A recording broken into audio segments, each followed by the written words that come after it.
Kabar buruk sudah keluar-keluar, Partai Nasdem ternyata tidak serius usung Anies Baswedan jadi capresnya. Apa hal yang bertentangan dengan dia mencalonkan, mendeklarasikan salah satu anak bangsa ini? Apa ada kesepakatan di koalisi? Kita harus mencalonkan calon si A, kalau si B itu melanggar. Nah, kalau memang ada ADART-nya seperti itu lain cerita kan?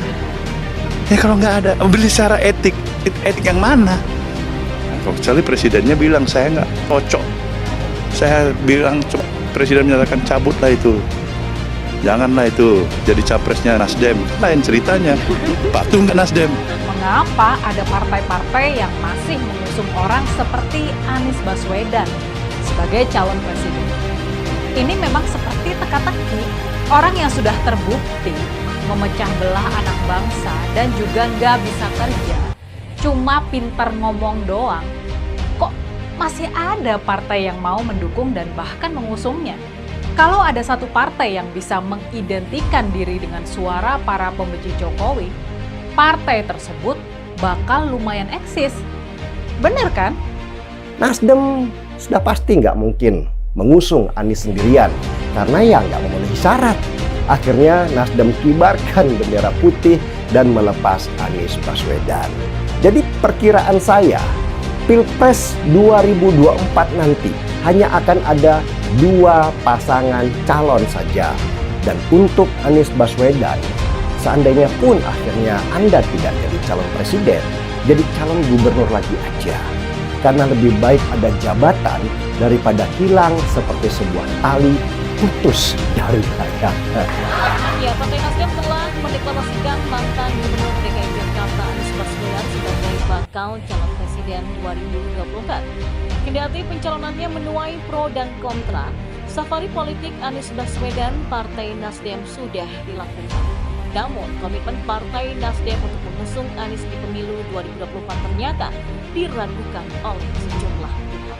Beredar kabar Surya Paloh akan mencabut pencapresan Anies bila diperintahkan Jokowi. Ya, belum lama ini, Ketua Umum Partai Nasdem Surya Paloh ternyata angkat bicara terkait pencabutan capreskan Anies yang diperintahkan oleh Jokowi. Video Ketua Umum Nasdem Surya Paloh ini diberikan mayoritas pada pemerintah beredar di Jakarta. Surya Paloh dalam video itu merasa tidak melanggar etika koalisi pemerintah. Apa karena Nasdem mencapreskan Anies lalu kita dianggap tidak beretika, kata Ketua Umum Nasdem. Kalau memang karena itu lanjutnya, ya Presiden tinggal perintahkan cabut capreskan Anies. Patuh atau tidak? Kalau tidak patuh atau loyal, baru disebut kita tidak beretika, ungkapnya. Ya, pernyataan dari Ketua Umum Nasdem tersebut membuat pemilik akun yaitu Jan_Pinter merasa terusik dan menilai Surya Paloh melakukan politik adu domba. Pemilik akun juga menanyakan apa hubungan pencapresan Anies dengan Presiden Jokowi sebagai kepala negara.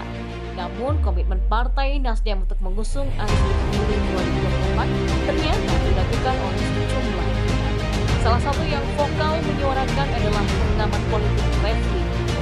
Ahli hukum tata negara itu awalnya menyinggung beberapa strategi awal yang dapat dilakukan untuk menggagalkan rencana pencalonan Anies. Yang pertama, bujuk kembali Nasdem ke kubu istana, kata Refli. Belak-belakan pun Refli menilai strategi ini bisa jadi berhasil dilakukan oleh istana. Apa alasannya? Ya kelihatannya memang belum tentu dikatakan tidak berhasil karena pernyataan-pernyataan tokoh Nasdem menyatakan tidak pakai kalau seandainya tidak dikawal, kata Refli. Bahkan yang lebih liar, Refli juga menduga bisa jadi deklarasi Partai Nasdem sengaja dilakukan untuk menggagalkan Anies, termasuk dengan ini tegas menolak Partai Demokrat menawarkan Ketua Umumnya Agus Harimurti Yudhoyono untuk menjadi wakil Anies Baswedan. Selain membujuk Partai Nasdem kembali menjadi koalisi pemerintah, Refli menduga sejumlah taktik lain untuk menjegal Anies di pemilu 2024. Pada intinya, menurut Refli, istana akan menggagalkan bentuknya koalisi perubahan sehingga Anies bakal menembus presidensial threshold sebesar 2%. Mantan Rektor Universitas Ibnu Khaldun Musni Umar menyoroti dugaan korupsi bantuan sosial atau bansos di DKI Jakarta saat Anies Baswedan masih menjabat sebagai Gubernur Jakarta.